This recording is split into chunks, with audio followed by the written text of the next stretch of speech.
Hi, everyone. Welcome back to the Imperfect Podcast. I'm here today for part 2 with my friend Luke Charles. If you didn't hear last week's topic, we were talking about identity and purpose. And Luke is one of those friends that I can talk to for literally hours. We always have to cut ourselves off. And so that's why we decided to do a part 2, because there's another topic that we're both super passionate about. So I'm excited to have him back. Thank you so much for being back with us today, Luke. Yeah, I'm just happy to be back. Even Yeah. before this, we got into a conversation and had to cut it off. Yeah. Different topic. Yeah, I'm glad to be absolutely. here. Yeah. So, what the topic that we're both passionate about, it's actually pretty cool because I feel like before I really became close friends with Luke, I had this on my heart. Like, I've always been passionate about women's empowerment, but it happens in a way sometimes that I think like pushes guys away.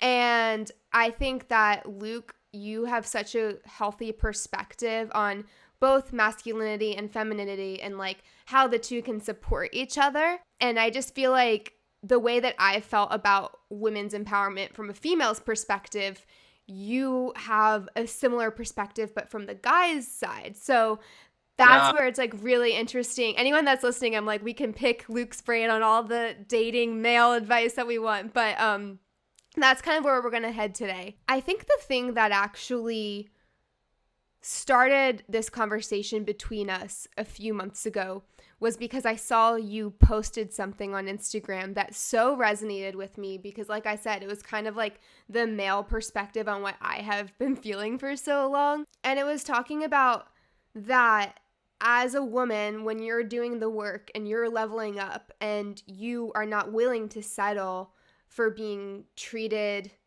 improperly and not being pursued correctly and all those things, that when that happens, you have to be prepared to be pursued less. I'm going to let you, I don't want to butcher the quotes. I'm just going to let you expand on that and explain what you mean by that because I think it's really powerful. yeah. When there's something about for men, when or at least a lot of the guys I've talked to, and I know for myself as well, a woman who is holding that standard up there in a way that's not flexing, in a way that's just her being herself, she sticks out big time in a crowd. She sticks out in a way where it says, man, what kind of man does it take in me to go up to her, look her in the eye and say, hi, my name is, or hey, I'd love to take you on a date sometime, or whatever that is for you. And all guys' personalities are different. The language I think of in this is the king or queen thing, Mm. is when a king in the room sees you, he'll pursue you as the queen that you are, but you got to know that you're a queen. And that won't be just by just any man. That'll be the man who has eyes to see your worth. And Mm. that's a value that's worth a hell of a lot. Yeah. And that's a guy who's done the work. So Yeah. because of that, and my work, I also want to clarify, work is becoming aware. Work is awareness. Work is a guy who's taken the time to know who he is enough to where he doesn't have to prove it. Because you've Mm. probably seen, Kirsten, you've probably seen two different kind of guys in your life. Let me just take a guess. You've got the guy who's come in the room and tried to make himself known. Mm-hmm. You've also, to an overextension, you've probably got, or maybe you've seen the guy who's on the other side who's fallen back. And Mm. for men, typically it's one of the two. We go 150,000% or we fall back 150,000%, but both of them scream insecurity. Mm. So because of that, that whole thing you brought up, for women who are in that place, you do stick out. So if you're not being pursued as much, that might be a good thing. It might be a Yeah. sign that says, hey, the lesser developed, and when I say lesser developed, fellas, hear me here, because there's a king inside of you. We just got to call him out. Mm. Is That's good. lesser realized. You're still a man. Being aware is realizing that you're a man. Yeah. And that's not defined by how tall you are. It's not defined by how chiseled your jaw is or how much money you have in your bank account or accolades or fame. Like those distractions that we think that men we have to use, or even diminishing our emotions. Mm. That is a false form of masculinity as well. Where a Yeah. secure man, doesn't need to flex his emotions on either side. He's steady. Mm. You know what I mean? He may be Yeah. charismatic, he may not. His personality is a different discussion. But because of that, women have to be willing to be pursued less if you're in that space. Because unrealized men won't have the confidence, or really what I'm saying is understanding, to engage with you just yet. So Yeah. honor them and their strength by sticking to your self-worth, and then you'll actually help them out because they'll have that moment of self-discovery to know, I don't want the fling. I don't want the overnight hookup. I don't want the one night stand. When you stick to your self-worth in a way that's not badgering or diminishing, because I think I see that a lot. I see women say no in a way that says, hey there, boy, you're actually going to just make the problem worse. Yeah. So, but when you stick to your worth in a way that honors who you are and the king inside of him, Yeah. you don't understand how the desire that comes up in a man's heart to go do the reps. Right. You know what I mean? And so Rich Wilkerson Jr., who's a pastor, I listen to his sermons all the time. I'm sure you have as well, Luke. He speaks to this topic and says that a lot of people in their marriages, a lot of women are complaining that the guy's not working for the marriage and that he's not pursuing her in the marriage, et cetera, et cetera. But Rich Wilkerson's like, well, ladies, you never even made him work to get you in the first place. So if you didn't make him work to get you, then why do you think he's going to work when he already has you? And I think that what Rich says is there's something that is so necessary in developing the man's character. So there's something so necessary about pursuing a woman that develops a man's character. So if you're trying to like make it easy for him in that pursuit process and not making him pursue you properly, then you're actually doing your future husband a disservice because he's not able to mature in the way that he's called to be. And with that, what we're not saying is if you've slept around or that's been something, that there's zero shame. There's no shame. In fact, all that does is send us further down the path that we're talking about. Like there's zero shame in that. In fact, this whole conversation should highlight the royalty that is you, right? Yeah. Our last conversation, the individual, you're one of 8 billion. Yeah. And with that is also your romantic life. And so something Kirsten said that was awesome was it pushes the guy's character forward. Because here's the secret. I think that women, maybe we don't talk about. We want to be pursued too.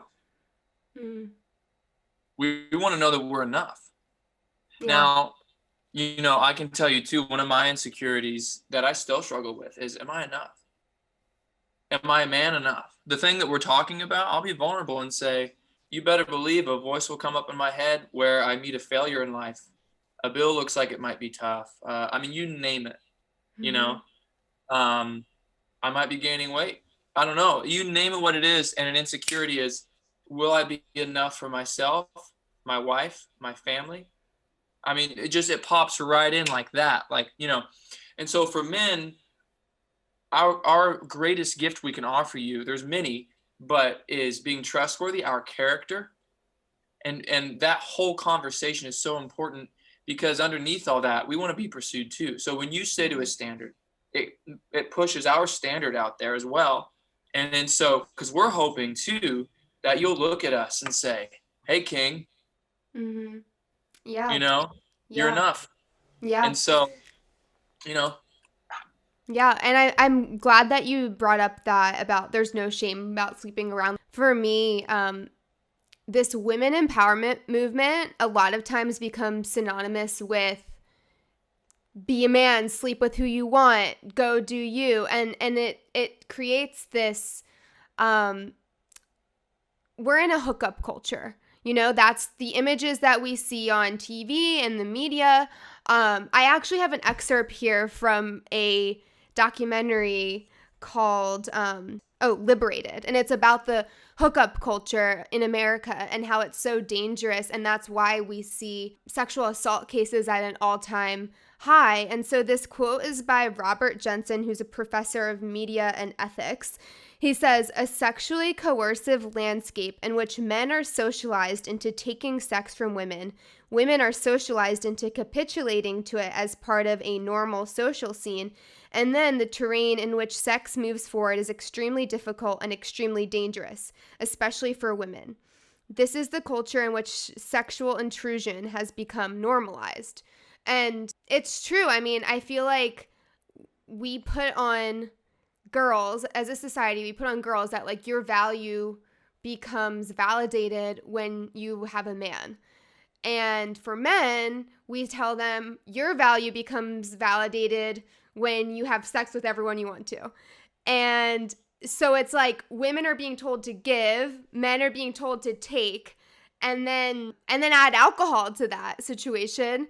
And then you see all of these cases of like, she said yes, no, I didn't. Yeah, and it's like this mess of sexual assault and gray lines. And anyhow, that's kind of where my passion about, because true women empowerment, then basically we're telling women, go sleep with whoever you want. So then they're saying, okay, like I'll sleep with all these guys because I feel like I have to, because that's what society tells me to do. And then it sets you up to actually just further play into the misogyny of culture, where like guys are sleeping around with whoever they want, but now women are just like calling that women empowerment. I hope I'm being articulate here, but I want to say too, I think for men, we should apologize because we haven't done you very well. Many of us, we haven't stuck to our standard. And so that has also pushed that narrative further for women. Like it's only made it worse. And so for fellas, it's coming to realize that it's not the quantity of women you can get that proves who you're a man, that you're a man. It's, first of all, finding a woman won't do that for you. It won't fulfill that proof that you are a man. It's the quality of your character will attract the woman who can't be quantified. Yeah. And that she chooses you. Yeah. It's when she chooses you. It's the quality of a woman that chooses you. That says something about your character that you found from a different source. Yeah. And I think the key here on both ends, whether you're a male or a female, is being patient with it. Because first you have to do the work on yourself. And then once you've done the work, not everyone's done the work. So it's going to take some time before the person that you're supposed to be with has done their work. And then you meet each other. And like you said, when you've done that work, you might be pursued less because there are people that are going to be intimidated by you. And then there might be people that, like you said, compensate for insecurity and just are like really aggressive. And I think as a woman, it's so refreshing when you hear a guy like yourself, Luke, say the things that you've said, because I'm not going to lie, when you've done that work and you're waiting to be pursued properly by the right guy, sometimes you can doubt yourself and think that, like, in that silence, that like there's something wrong with you, or maybe that you're being picky. And maybe, you know, the world, we live in an instant gratification world where we get whatever we want whenever we want. And so I think it's against the grain to be like, I'm just going to wait. Like, yeah, I could get on like 5 dating apps right now and I can have a date tonight, you know, like anyone can. And I think it's just that, like, what's your end game here? Like, what are you seeking after? Because if it's someone that is fully whole in themselves and sees you in your wholeness and wants to partner with you, that takes some time and patience. Yeah. And here's something to think about. Women were the peak of creation. You came last. You were the cherry on top. You were all things were based around this design of a man, which is why he's supposed to be. And when I say head, I'm talking you both are equal. Head literally means, if this is me, when life comes this way, it's supposed to hit me first. It's supposed to hit me first. And when I say that, I'm not talking about men. You have to be tough. I'm just saying that you and your wife, she should support you in a way that reminds you of the king that you are. Because the first time that she says that, your first concern will most likely be her. That's what we're talking about. That's the dynamic we're talking about, is when a man knows who he is, both people push each other to be the best versions of themselves. And so as a result, I step into my role as I take the first. I take it first, not because of pride or ego, because we're holding hands, we're together. But as soon as something hits our unit, our unified oneness, sealed by sex, it's I'll be there. You won't be alone. That's what we're saying. And so for women, you're the peak of creation. That's why I think women love, you tell me, I think that's why women love to hear that you're beautiful. Because you were the beauty. You're Eve. You were the garden's last addition. You know, you were the final piece, the peak of creation. So it makes both people equal, and then we step into things. And so that work, I think that is awareness. And so, Lord, help me be aware every day. Help me not, this is for men, for me at least, is help me not define my worth by what I see out here. That's a big one. Or by what someone said yesterday. You know, I myself went through a breakup, not actually very recently. And I was thinking about what you said about dating apps. And I'm not on any or anything like that, you know. Me not focusing on being the most fully aware version of myself in him each and every day, me not doing that is a disrespectful act toward myself if I don't do that. And it doesn't honor her or any of the women that I've taken the time to get to know along the way in a dating relationship. Right. The best thing I can do for them is pursue my best self in him. Go ahead. Yeah. No, I was just going to say, which, by the way, there's nothing wrong with dating apps. Like, I've been on them before. It's just, what are your intentions with it? If you're looking to fill a void in yourself, or get some kind of validation in that, I would just say that, like you said, Luke, if you're in that place where you're not intentionally looking for marriage and you kind of are just like doing your thing, like, great, that's a different conversation. What we're talking about is intentionally dating. And I think if you have to be really honest with yourself. Like, if you're in a place where you're struggling with voids in yourself, you got to work that out first before you could truly be in a healthy relationship. I heard an analogy once. It's like a bucket with holes in it. If you can keep putting as much water in there as you want, but the water is going to seep out if you don't patch up the holes. So what does that mean? What does that look like? It means patching up the holes with yourself, spending time with yourself, spending time with God, doing that inner work where you can be complete and whole yourself, because then any water you add into that will be sustained and it won't seep out. Yeah, I didn't come up with that. I definitely heard that in a sermon somewhere. But Luke, what is like the biggest problem that you see with dating as a guy, not only in like what guys do, but how girls act? Yeah. It's a loaded question. I know. Don't give him my email. I'll get hate mail. No, I won't. But my point is, or I might, who knows? I think it goes back to the beginning of this conversation, is like, for women to be noticed, to be that person that you're probably thinking about, you know, like, am I beautiful? Am I worth being pursued? Am I, all those kinds of things. Like, when you walk in the room and you're not trying to prove that or flex that on us, you can do anything with your body that you want. I'm not saying modesty means not expressing yourself physically. Go for it. Because we can tell. We can see it. But when you're walking in the room and you're able to be sturdy on who you are, you only attract the kings. They're the ones who go, wow, right, I could partner with you. I wouldn't lose myself in you. But at the same time, you might just, if you think you're enough, you might think I'm enough. So that's a huge conversation. Yes, that might relate to how you physically present, sure, but that's not what I'm saying. I want to be super careful. Please express yourself however you wish. But because I think we've also screwed that up as men. I think we've tried to tell you so much of what you should and shouldn't do, that it's maybe further the problem. But with that, I mean, when you don't have to prove it, you'll attract the guy who doesn't have to prove it. Right. And so that comes from, lastly, just you deserve to know that you're beautiful and you're valued. Yeah. Yeah.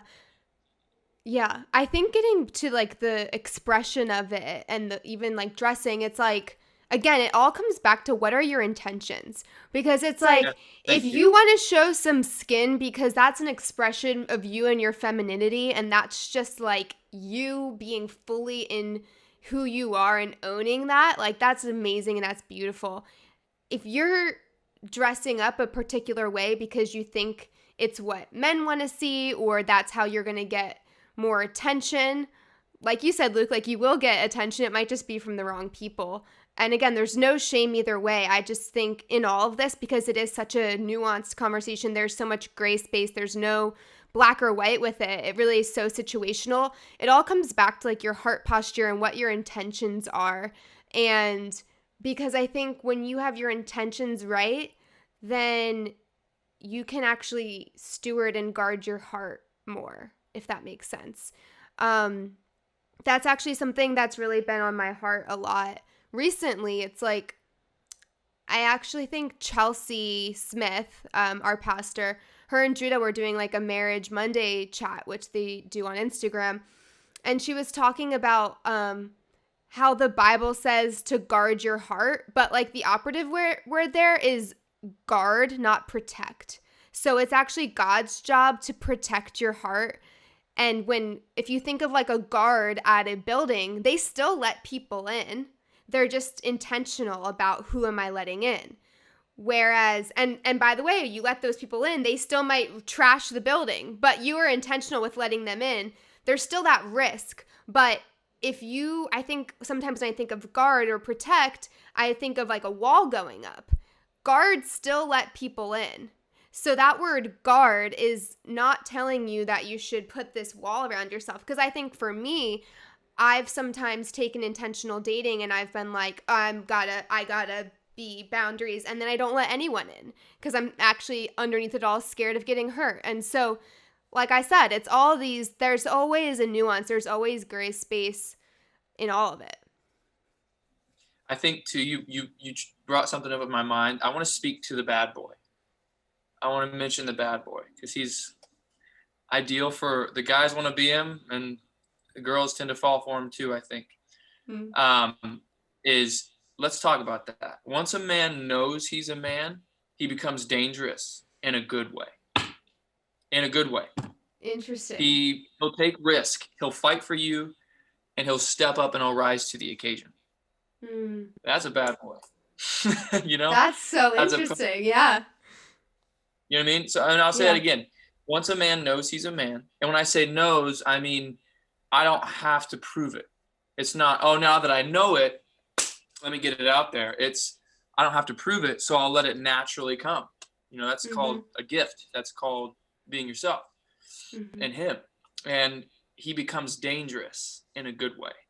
He'll take risk, he'll fight for you, and he'll step up and rise to the occasion. So fellas who want to be the bad boy, go do the reps, get ripped if that's what you want, but don't just be trying to flex your muscles, flex your character. Yeah. You know what I mean?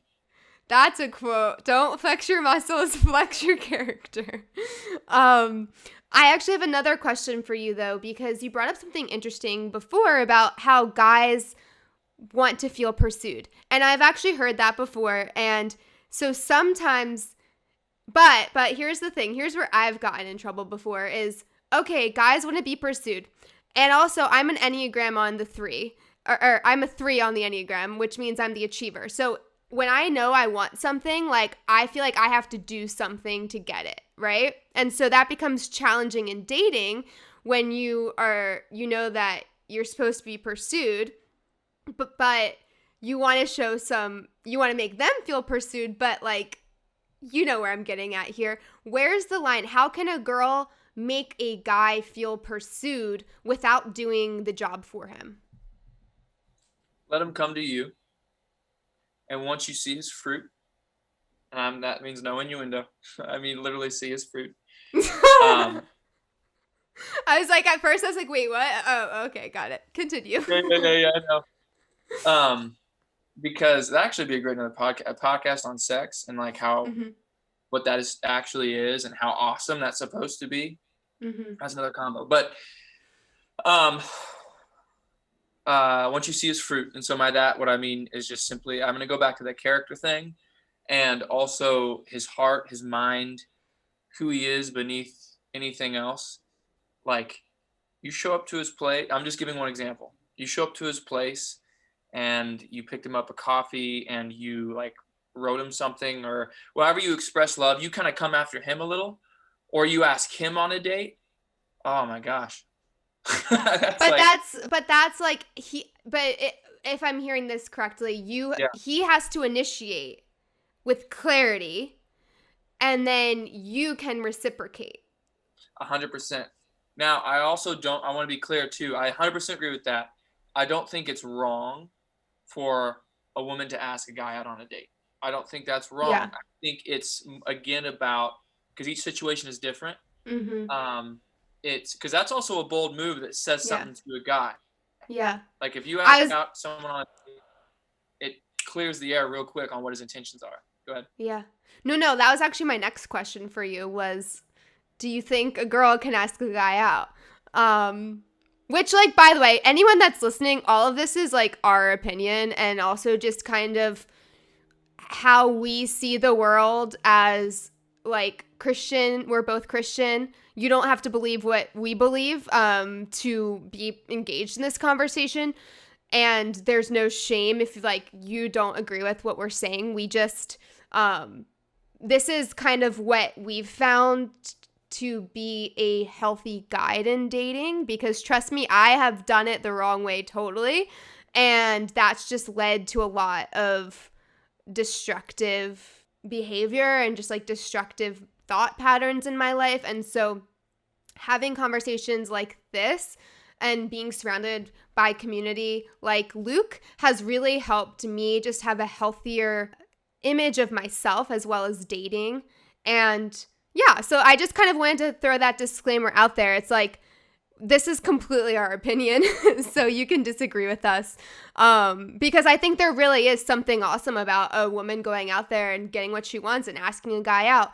But I think where it becomes dangerous is when you settle for being treated the way that you as an amazing woman deserve to be treated. Like if you're always giving, which I think is so common in women, it's like how we are created. Like we give to people and we like mother things, right? And we mother relationships and we're very nurturing with that. But I think you have to learn how to put boundaries up to guard your heart, like we were saying. And I've never asked a guy out, but I definitely have made more of a initiative, like time and time again. And then it's not reciprocated. And it's like, you got to learn when to respect yourself and like let the guy come to you eventually, because it's a lot of times it's not a reflection of you. Sometimes he's just working his stuff out. Yeah. And a really great question to ask, ladies. Also, all that from men, copy and paste. Yeah. There you go. Cop out. Yeah. But it's very true for you two fellas. But ladies, if you're unsure what his intentions are, ask him this question. Is this a date? And just see what he says. Shut up. See what he says. Because that will tell you everything you need to know. And don't do it in a malicious way. But it puts you in a category where you're saying, I'm not willing to just hang out. And so it kind of just puts it really into perspective. And that'll help both parties out more than you know. He'll ask himself the question, is it, wait a minute, I'm being disrespectful if I really want that. Or it just really clears the air. Yeah. And then another thing with that too, for that particular guy, when he does come to you, because I want to go back to that real quick thing about asking a man on a date or not, you still want to put yourself in a way where we see your worth. You know what I mean? Like that should be number one. I do really believe that it draws out the king. You know, it'll tell you, will this be the kind of guy in a marriage who will stand there? You know, because for us, when we go to battle, whatever that is, we want a beauty to save. We want that, right? Once we know that we're a king and we're a man, and we don't need to prove it or talk about it, we can wear a hoodie, and we can like watch a show with you. We can also go travel to a different country and drink wine with you. We can put together a business with you. Like the modes change depending on the relationship. But when we're down, we want to know that we can open our heart up to you. And this is probably the most important thing I just wanted to bring up. If a man doesn't have the ability to speak up or share his heart, he will evaporate. And the man that you once knew you'll see his shell, but he will be emotionally unavailable. Whether that's aggression or passivity, it'll be one of the two. And this is just what I've seen. Again, this is just my own perspective.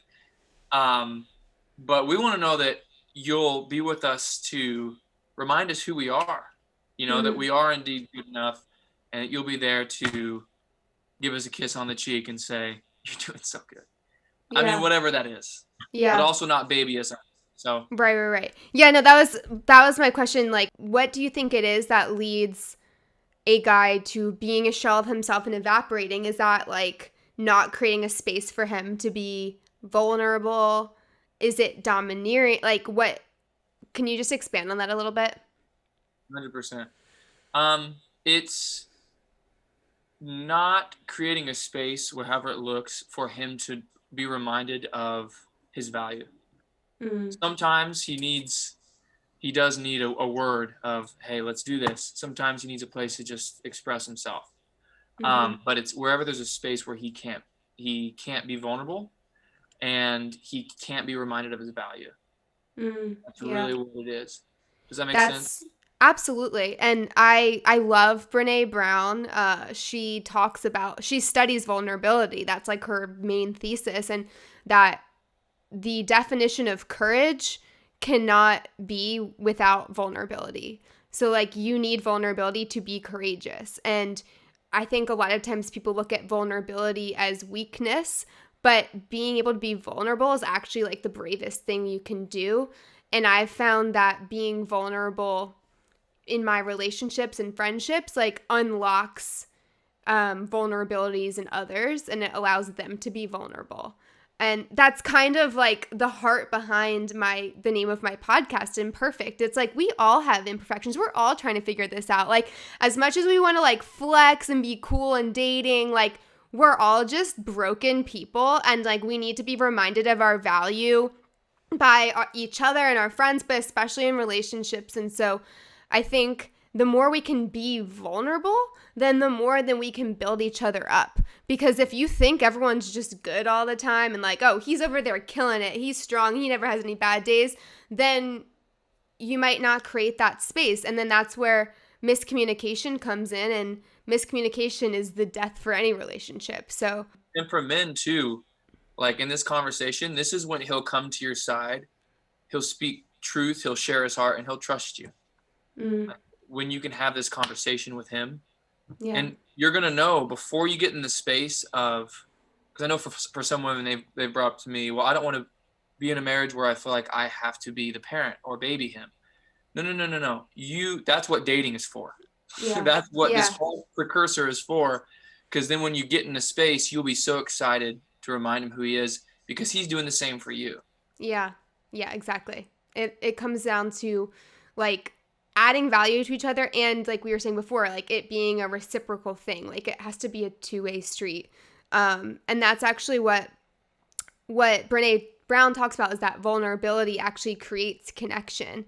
And I think when you were just talking, it reminded me of, there was this study in like the New York Times years ago, you may have heard of it, where this scientist or psychologist or whatever was trying to make two strangers fall in love and like prove that there's a set of questions to make two strangers fall in love. And this, if you look up the questions, they're all questions where these people can feel very seen and express their greatest vulnerabilities. And then after going through that series of questions, then they have to stare at each other in the eyes for 4 minutes without stopping, which is very vulnerable. And again, it all just circles up to having that safe space, asking those questions to allow someone to be vulnerable, taking an interest in the other person, being curious, whether it's dating or friendships. Like, people want to feel seen and they want to feel like they can be heard. And I think it just comes down to that. It comes down to integrity and respect.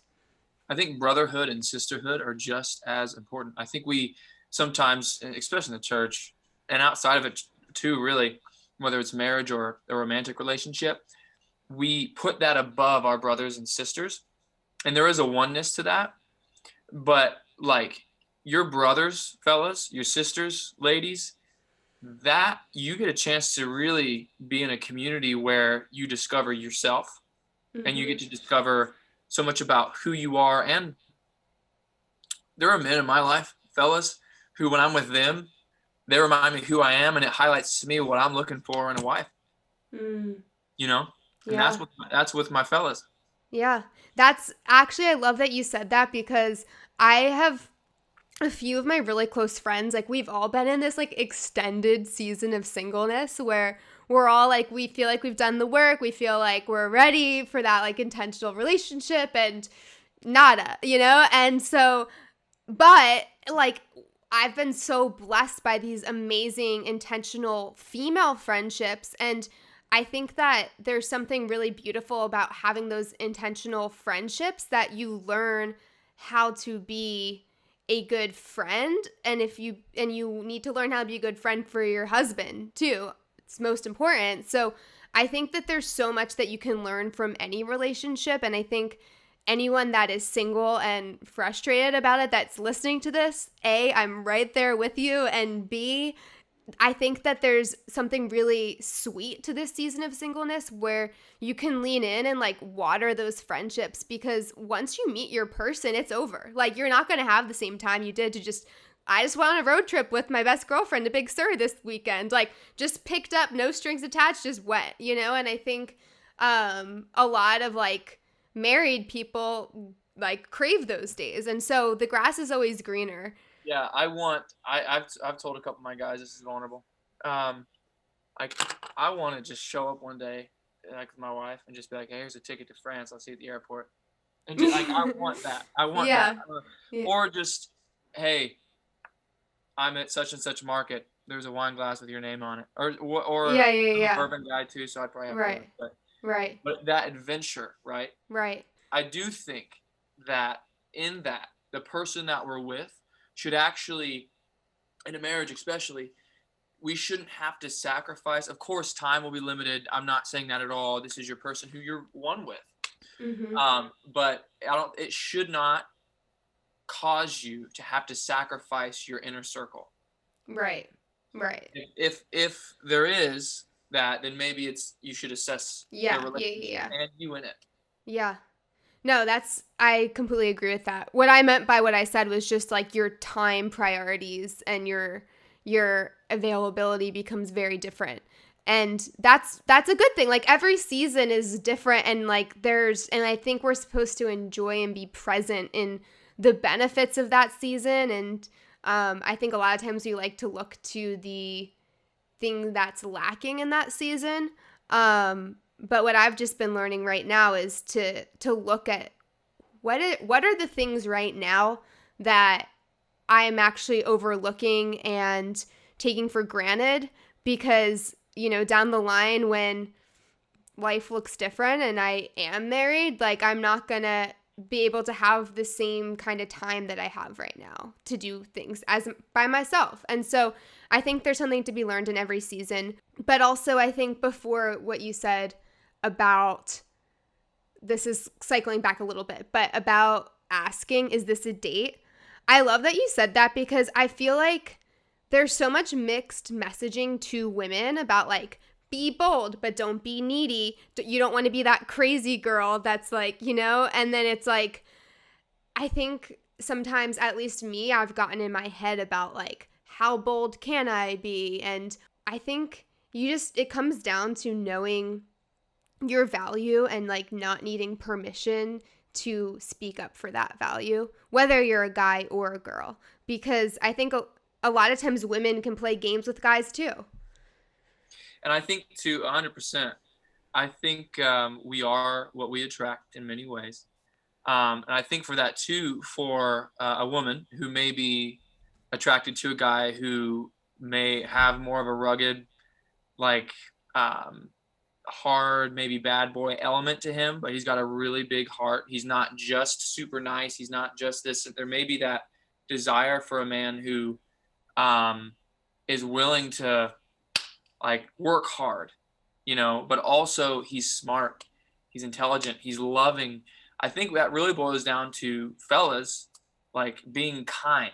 Because I know for guys, a lot of guys worry about, I don't want to be nice. Or I've been told to tuck my shirt in and be nice. So then I become rebellious. There's a difference between all that and being kind. Yeah. You know what I mean? I actually have a question for you. Yeah, go for it. I'm going to switch gears here. You asked me what was something from my perspective for women. And so, just so I'm not the only one who gets hate mail. Wait, so what was the question? I forget. What? The question was just, what's something that you would say to men of what we could do to better love you, pursue you? Yeah, I think what you said about how there's like two extremes of like the really aggressive guy that's like flexing because he's insecure, and then the guy that shrinks back. I think women totally see that. And I've been approached by guys where I can tell they're terrified, but I really respect when they do it, because I know it's scary and it's vulnerable. And I'm never going to be the person that like laughs you away, me personally. I know some women will, but I think that's what dating is like putting yourself out there. And I think that I've never once, even if I'm not interested in the person, I've never once been offended that someone has approached me. And so I don't know, I think just empowering guys that like, if you see a woman that you are like, I need to talk to her, go talk to her. Because at the very worst case scenario, you'll have made her day and made her smile. And I think everything we're talking about is just like practice, and it's like strengthening a muscle. And so the more that you get out there and do that, and granted, like we talked about, like make sure you're doing it with pure intentions, that you've done the work in yourself and you're not looking at it as a means of validating your manhood. Like know that you are enough as you are, and that any person that comes into your life should just add to that. And by the way, if she laughs you away, then like you just saved yourself a whole lot of time, because at the end of the day, exactly, at the end of the day, like if that's her character, it's actually better for you that she did something like blatantly rude to begin with, because you won't even waste your time. That's not who you want. Yeah. So I just would say just go for it, and lead with kindness and integrity, and the right person and the right woman will recognize that and respond to that. 100%. That goes back to, I'm so glad you said that. Thanks for answering that question. Seriously. Yeah. Is especially for ladies, again, be willing to be pursued less. Mm-hmm. When you like, I'm not gonna lie, when a guy comes up to me that I'm not interested in, I still feel great. Like, it makes me like, we all want to feel pursued, like you said. And so even if I'm like, I'm not interested in you, but I really respect that you had the confidence to do that and to let me know. It's just like giving compliments. I love giving people compliments. So if you look, I think we put so much pressure on the whole dating thing. It's like, just look at it as you're giving someone a compliment, and if things like unfold organically, great. Like, I think we all just need to collectively exhale and just enjoy the process. That's what dating is for. for the opportunity to explore someone, Mm-hmm. to get to know them. And often I think folks, I think this is borrowed from someone who said it once, but folks are often so focused on dating other people that they haven't dated themselves. Mm-hmm. They haven't Yeah. explored themselves. That's the kind of guy who will come up to you. Because I do still believe, even though we talked about who can ask who out, depends on your situation. But the guy should be encouraged into the space of pursuing you. Mm-hmm. And Yeah. he'll know by pursuing you if you would pursue him, because he's Mm-hmm. taking on the role of saying, I'll show up. Right. Like a guy who will show up, that's a big deal if he's shown up to himself. Right, right. And that's where, like, on the ladies' side, like, I think we need to foster, like, an environment of kindness. And I think I've seen it, and I've honestly, I've been part of this sometimes where, like, I'm with my friends at a bar and, like, a guy comes up and we're, like, kind of give him the cold shoulder. And especially, like I said, the environment of, like, women's empowerment where it's like, you're a jerk for, like, it's like, I just think there's so much cancel culture, not just in dating, that, like, everyone's scared that they're gonna say or do the wrong thing. And, like, I empathize, I sympathize with the guys because I feel like it is, like, walking on eggshells a lot too, and, like, the way that society has kind of set things up.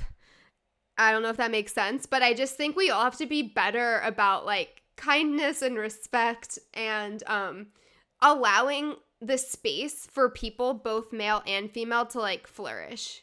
Because I think no one can flourish in this environment of fear. And I think that there's so much fear these days, more than ever, that we're going to say or do the wrong thing. And fear, we're not given a spirit of fear. And that's not how we're called to live either. So I think, like, again, what you were saying, getting back to, like, the brother and the sister thing, like, how can I look at people as, like, my brother and my sister, and how can we all, like, support each other and lift each other up? I know that might sound, like, fluffy and, like, this, like, optimistic thing, but I really do think that, especially if last year taught us anything, it's that we actually have a lot more in common than we don't. Like, we're all susceptible to a world pandemic. We're all humans. We all are, like, on this planet together, and we have a lot more in common. Judah Smith, our pastor, says this all the time. We have a lot more in common than we do differences. We're all humans sucking, breathing air in 2021. Like, we're all here at the same time. I'm kind of going on a tangent right now, but Yeah, and I think something I want to add on to it. I know we probably have to close soon, but yeah. there's so much here. Like, there's even a conversation about, we hinted at it briefly, but sex. I mean, what that is and what that's supposed to be is a great thing. Mm-hmm. And we either shame each other's bodies or we go the other direction with it. Mm-hmm. But ultimately, what we're talking about, I think, is worth.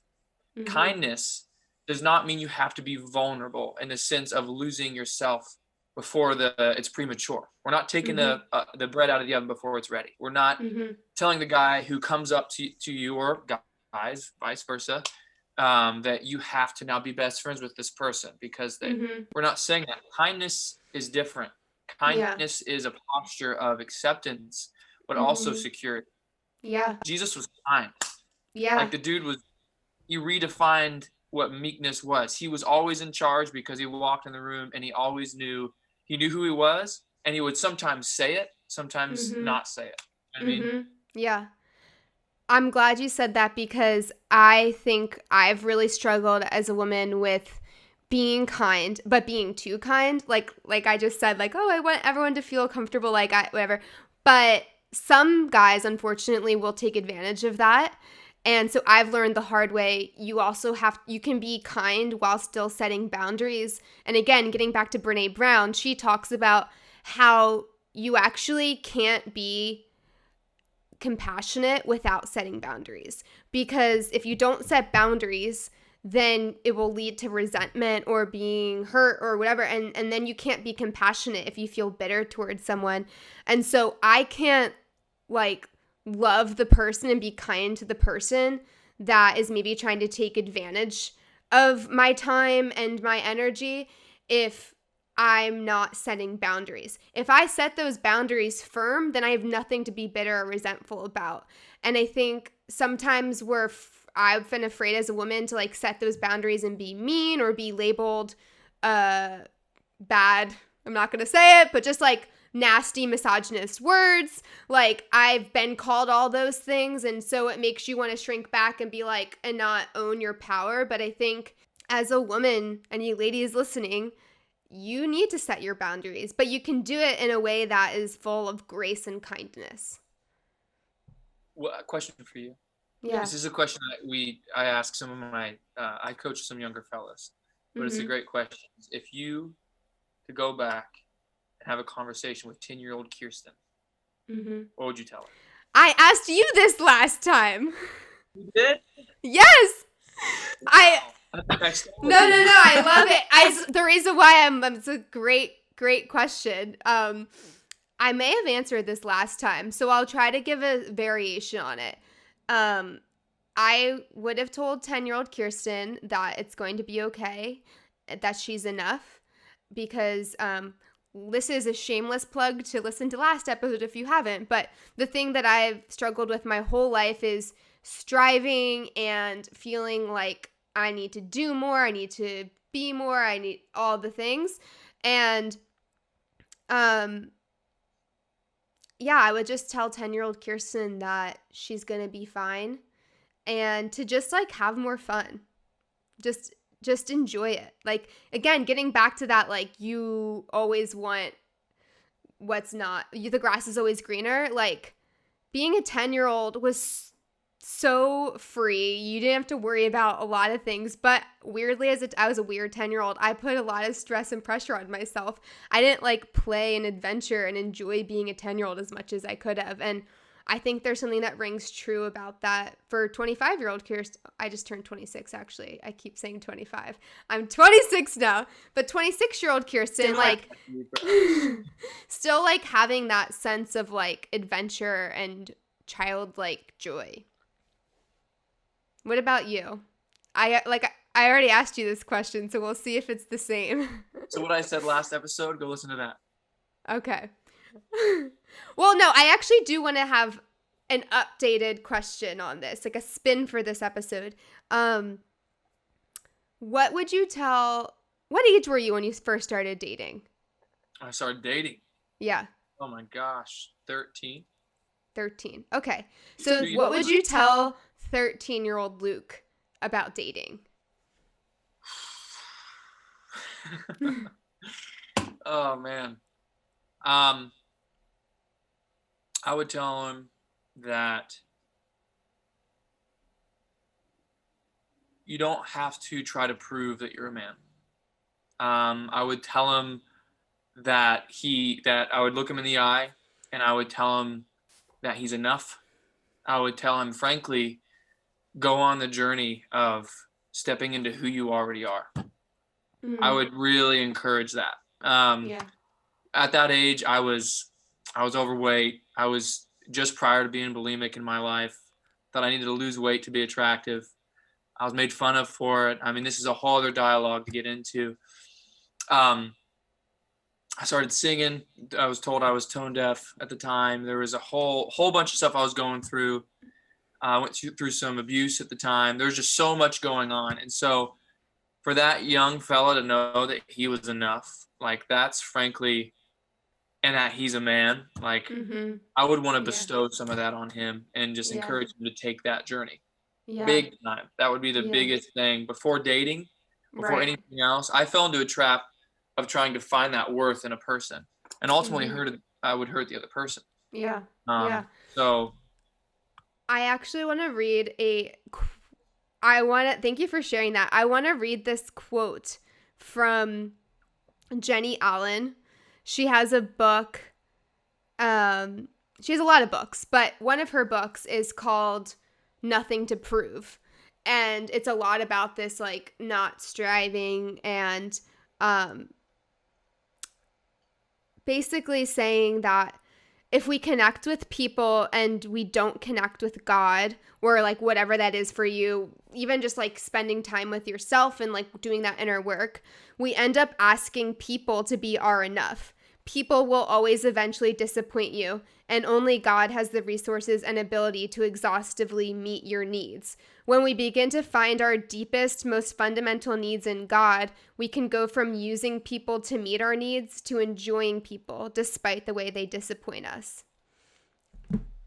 And I don't know, that just reminded me, because I think so often we do look to dating and relationships to fill those voids, and that's way too much for any person to carry. So again, coming full circle, the importance of being whole in yourself, and in marriage, 1 + 1 does not equal 2. It should equal 3 or more, because like when two wholes come together, it's actually greater than 2. I don't know. I'm butchering that. Man, oh, that's a whole can. I just got so lit up. Yeah.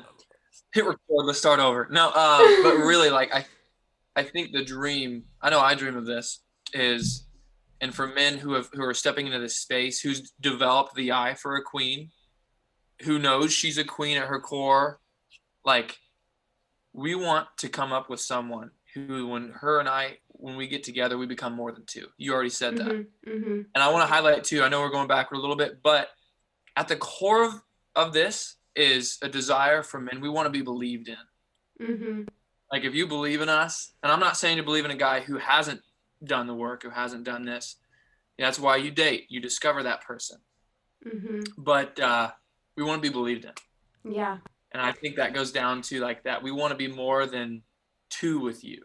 Yeah. You know what I mean? I want to push you in your dreams. Yeah. I want to create new dreams with you. I want to be pushed to my authentic core, because then I'll share with you the things that I struggle with. So you'll see the soul patterns and the worst parts of me. Yeah. I don't want you to see that. Oh no. You know what I mean? Yeah, so yeah. That's so good. Yeah. Just creating a space, an environment where everyone can be vulnerable and safe. I think that's what it comes down to. And we could keep talking for hours, but for the sake of, I want to respect your time. I want to respect listeners' times. What is one final piece of advice that you would leave people to be left with? If you could leave them with one thing. Date yourself. Whether you're single, whatever, you deserve to know your worth. You absolutely deserve to know your worth, because that man, that woman will be ultimately so worth a dating relationship that pulls out the best of you, and you'll eventually be willing. You can share the parts of you that don't feel so good to share. Amen. Way to mic drop at the very end, Luke. Anyone that's listening, how can they follow you on Instagram, social media, all the things? Sure. You can it's my full name, Lucas Charles Stafford. It's all over. You can just look up Luke Charles. It's everywhere. Insta, Social Security, all of it. Follow him. Honestly, this is how we kind of even entered into this dialogue months ago. He posts really amazing, encouraging, and empowering things for both male and female. So I'm really grateful for you, Luke. Thank you so much for sharing your heart with us today and your wisdom. And thank you everyone for listening in. If you have any questions for us, feel free to message us. Like Luke said, please don't send us hate mail. But if you want to get something off your chest, that's why we're doing this. So all jokes aside, thank you guys so much for joining, and we'll see you next time.